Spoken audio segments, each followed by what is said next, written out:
is an answer. And guess who it is? We are the answer. So just, if you have a question, just say, you are the question, I am the answer. I am the question and the answer, because we are these evolutionary souls, and we're always growing and expanding and becoming, because there is this law of creation. I talked about God's garden, that we're all these little germinating souls. So there's a law of creation, and we're always growing and becoming. So we are the question, what's next? And we are the answer, if we let it be. Let it be known through us. Because right where you are, in each chair, I see excellence and beauty and wisdom and love and joy and possibility. It's all right here, right now.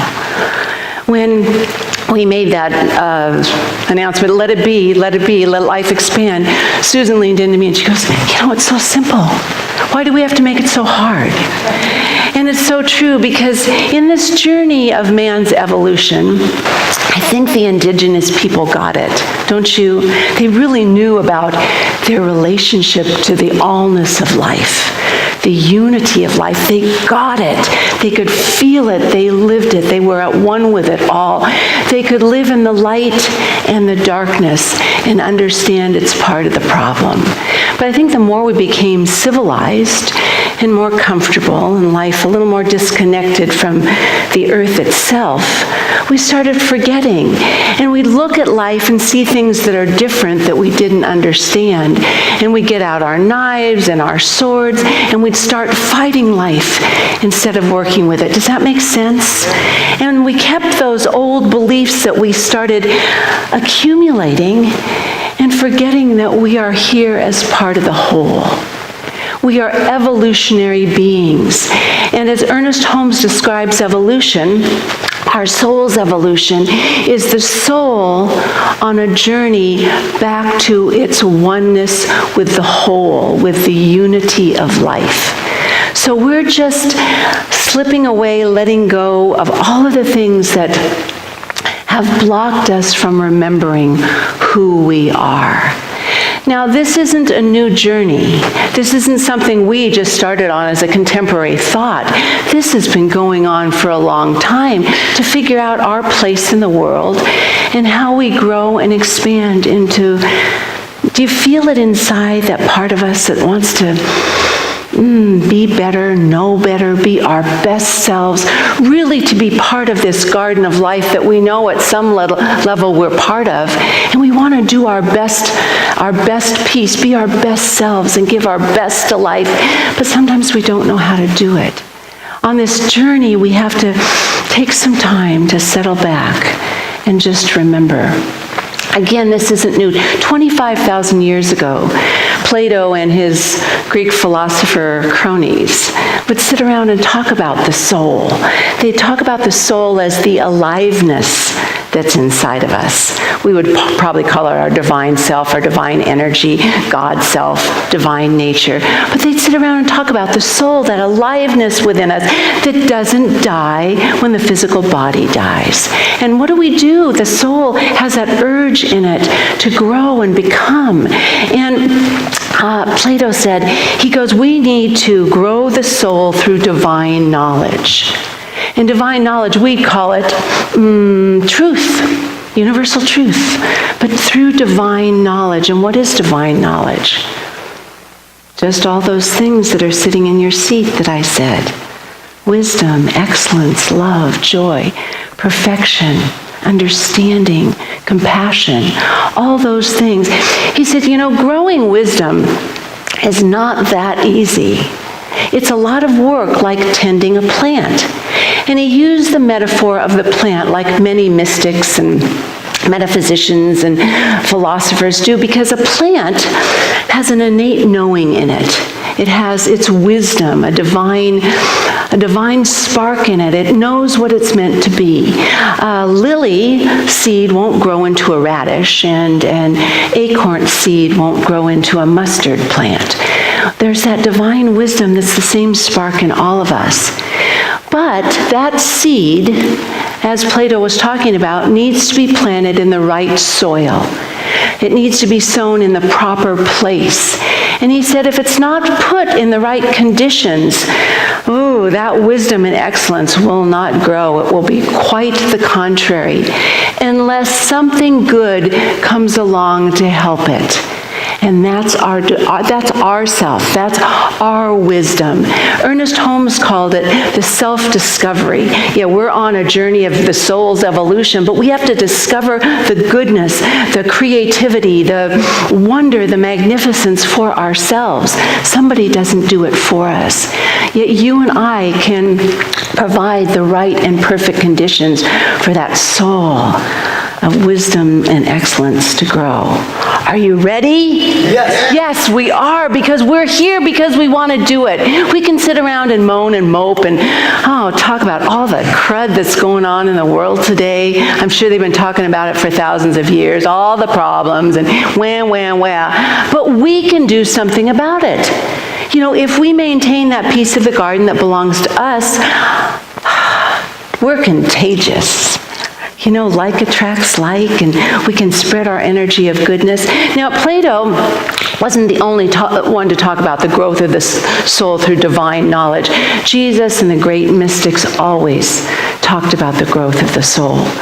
And Jesus had many metaphors. He loved to talk in parables, and he had many metaphors about plants, the growth of a plant, like our soul is like growing a plant of wisdom and intelligence through us. He had the parable of the mustard seed, where that little tiniest seed had everything it needed to grow into a magnificent shrub. We see the beautiful yellow plants of the mustard seed all around us certain times of year, and they're captivating. And he talked about this. He had a parable of the sprouting seed, which meant when we throw out the seed, we don't know how it's going to grow. We have to trust the process, but then reap the benefit. We have to do our part. And the parable of the leavening of it's our nature to grow and expand. It's our nature, life's nature, everything's nature to grow. However, I think the most well-known and the most spoken parable is this parable of the sower. And really what Jesus, parables meet people where they are. I talk about that a lot. Wherever you are on your journey, it will meet you there. But the journey, I want to go a little bit deeper for us. Jesus said, it is a good heart. It is a good heart that determines how much we grow and expand and evolve to our oneness. So truly, this parable sounds like it's about a plant, but it's about where we plant what's in our heart. And the parable goes like this. I'll probably paraphrase it, but he said, listen. He didn't want you not to listen. Listen, wherever you are, we don't care. Wherever you are on this soul's growth journey, we want you to listen right now. A sower went out to sow, and as he sowed these seeds, some of his seeds fell on the path. Well, we know that a path has to be hard soil, especially when you're wearing high heels. Oh my gosh, you got to have hard soil. So when you throw seeds on hard soil, they become bird seed. They don't grow. They die right there. I don't know how long, but they don't do what they're meant to do because they're on hard soil. So those of us that have hardened hearts, because we haven't made sense of the experiences in our life, we're looking out there instead of in here to transform things and bring understanding. And then some of the seed fell on rocky ground. Well, rocky ground has little spaces where little roots can grow. So they can get little sprouts. But they're not deep enough. You know what I mean? If we've only done our work so far. You can start to grow, but you're going to be halted and stopped. The minute the sun comes out, you wither. The minute there's a problem or some heat in the world, you collapse. We need to clear out that rocky soil. And then some of the seed the sower threw landed on thorny ground. Oh, ouch. The thorns overtook the growth of the plant. And so if we have some good thoughts and good feelings in our heart, if we keep resentment and anger and frustration and a lack of forgiveness and judgment and criticism, and I can go on and on, the thorny parts of us, it's going to overtake the good. But when the seed fell on fertile soil, the plants could grow and the harvest could be taken. And that's what we want to have. We want to have a heart that is like fertile soil for those divine thoughts and inspirations to come, that we can grow them into greater things. Are you with me? Yes. Yes, we want to clear it out, clean it out, do our part to have that fertile soil so we can, when we get I want to read this thing because this is from Ernest Holmes, and I think this is so important because our expectations of life, we think if we have fertile soil in our heart, everything's going to be perfect. But our perfection is that everything goes our way. But that's not what it is. Here's Ernest Holmes said, fulfillment in life. This is in life for all of us, not some of us, everybody. Calls for a deep and abiding trust, conviction, and patience, number one with oneself. Yeah, we have to have patience with God because the seed is planted in the darkness and it takes a while for it to grow and we don't know how long and we keep wanting to dig it up and see if it's still there growing. But it's patience with ourselves. After all, we're human beings. And we're subject to surprise and disappointment. We're subject to over-optimism, like sometimes going to Disneyland, over-optimism, and sometimes to deep depression. This is for all of us. However, if we maintain a calm and persistent attitude of the gentle affirmation, life is good. Just say that. Life is good. No matter what's happening, no matter if the seed is in the darkness or if it's beginning to sprout or if it's in full bloom, life is good. Or if it's withered and ready to be renewed, it's still good. Life is good, and the thing that Ernest Holmes said all the time is there's a power for good in the universe greater than I am, and I can use it. Thank you. I can use it. We can use it. It's there for us. If we do that, he goes on to say, we can reverse the negative thoughts. We can reverse the rocky soil and the thorny ground. We can reverse it, cultivate it, and recondition the experiences in our life. That means our reaction to what's going on. We can re-experience it. Instead of taking us to the ground so we don't grow, we can use it as that fodder, the fertilizer for us to grow. I know I have a book on my shelf said, God, it's all God, the fertilizer and the flowers. It's all of it, all of it. So we have to decide, we grow and expand only to the degree we consciously unite with the whole, meaning our spiritual practices. So when Plato was talking about divine intelligence, I call it spiritual practices.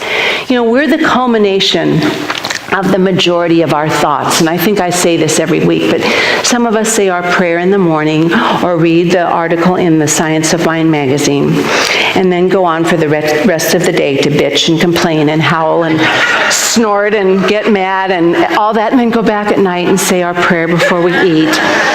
Remember, we are the culmination of the majority of our thoughts. So if you're not keeping, my goal is the goal, I'm not there. God's opportunity for abundant love. I don't think that's what it is. There was an acronym for goal, but I can't remember. Is to keep that walking prayer going. Keep it going. Keep the connection going. Doesn't always happen, but that's my intention to keep plugged into Spirit so we can be growing from every lesson that comes to us. Hafez said, God said, I am made whole by your life. Each soul completes me. We need to do our part. In the Talmud, it talks about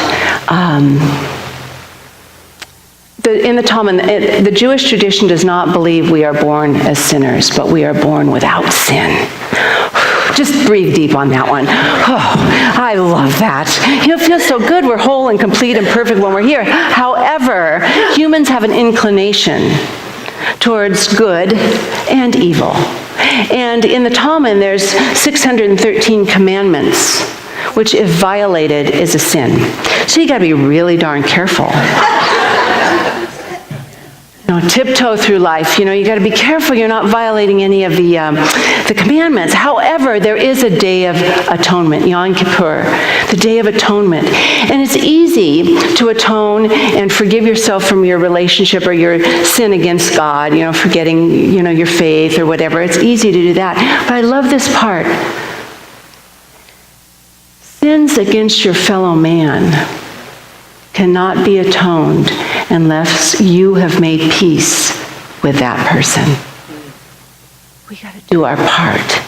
We can't just say, I really was cruddy to that person and it's okay because I'm just going to atone right here. We got to make peace and do our part to do our healing in this world. And if people have already transitioned, we do our forgiveness work anyway. We can do our work and we have to find peace with that. Don't you love that? Isn't it a good lesson for all of us? And it says in the Talmud, also in the beginning, a part of the Talmud, in the Mishnah, it says that good deeds are not enough. Sometimes we do good deeds because we want something in return. Sometimes we do good deeds because we want to look good, right? You know what I mean? We do good deeds for ulterior motives. It says the only time a good deed is truly a good deed is if it's powered by God's will, by good's will, by love's will, by spiritual will. That's the only time it's truly a good deed. And Jesus said the same thing when he was talking about the goodness of the heart. It's doing the Father's work. It is the Father within me that doeth the work. That's the deeds. That's where we take action. When you and I are able to realize there's a lot more to this. In Christianity, sometimes it said we're born in sin, but there's only 7 deadly sins, not 613. But I don't know if these all didn't happen on Thanksgiving time. I'm looking at this. I looked at this: pride, envy, wrath, sloth, greed, gluttony, and lust. Hey, that's a pretty good package full. But we can cleanse ourselves of our sins if we confess, if we own up and say, hey, I recognize this was not something I should be doing and I want to do better. But we're religious scientists, okay? So we aren't born in sin. We're born as a blessing to the world. And we don't believe in sin. We believe we are either ignorant or make mistakes and make the wrong choices. And so we are here to do better when we know better, to make better choices, to do better in life, to make amends, of course, to do our forgiveness work and our healing, but make amends. So I want you to imagine right now that you are a little plant in God's garden, okay? That you're a little plant wanting to grow and become. And before we open to our prayer wall, I invite you to close your eyes, or just soft eyes for a moment. And as we talked about, it is the condition of the heart. It also says in the Talmud that God wants the heart, because it is the heart where we find our connection to God. In Christianity, it talks about the goodness of our heart. We know that. And what we teach and talk about is always the condition of our heart, our mind, and our actions. Ernest Holmes said, to have, I'll call it, the proper soil for life to grow through us, we need to be unified in our emotions, in our thoughts, and our actions. We need to be unified with the all of life and recognize that we make a difference, that our energy is contagious, that we scatter seeds of whoever we are, wherever we go. And so as we see ourselves in this moment as a beautiful germinating sprout plant in God's garden, what do we need right now to grow into our best and greatest version of ourselves? What are we blocking within us? As the Sufi poet and mystic Rumi said, we don't have to seek for love, but just to seek and find all of the barriers we've built against love, of life, of goodness, of forgiveness, whatever it is. So what is it within you that's either being blocked and needs to be released or isn't being given the nourishment it needs to grow and become? Remember, within each and every one of us, there is wisdom. There is excellence. There is creative expression that wants to grow and expand. There is love that wants to be shared and given. So just let percolate, bubble up from you whatever it is that wants to be cleansed today, that wants to be transformed and renewed today. We know in our teaching that prayer works. It is our faith in a power greater than we are. The first step of our prayer is knowing that God, whatever you name, call it love, unconditional love, wisdom, faith, whatever it is you call it, infinite intelligence, that is all there is. It is the truth of life. And the second step is owning our place in it. Owning that we are one with that. And then we speak our truth because our word is powerful. Our word is energy. And we create this beautiful intention for what we know is already done, because as our word is spoken in the infinite law of mind, it is already done. I'm going to invite our practitioners and ministers to come up, starting in the middle and creating a wall of prayer, a wall of love, a wall of possibility, a wall of faith, a wall of goodness, a wall of transformation and transmutation and goodness that's waiting to be revealed. As our prayer wall is closing, as we feel the seeds that have been scattered, seeds of faith, seeds of love, seeds of possibility, seeds of cleansing, renewal, we feel those seeds as the vibrant energy of goodness that lifts us. We allow ourselves to spread our wings and be open and available to grow and evolve into our greatest yet to be. I just invite you in this moment to feel an opening within yourself, to breathe and allow space in your being, space in your mind, space in your heart, space in your soul, to grow and be lifted on the wings of love.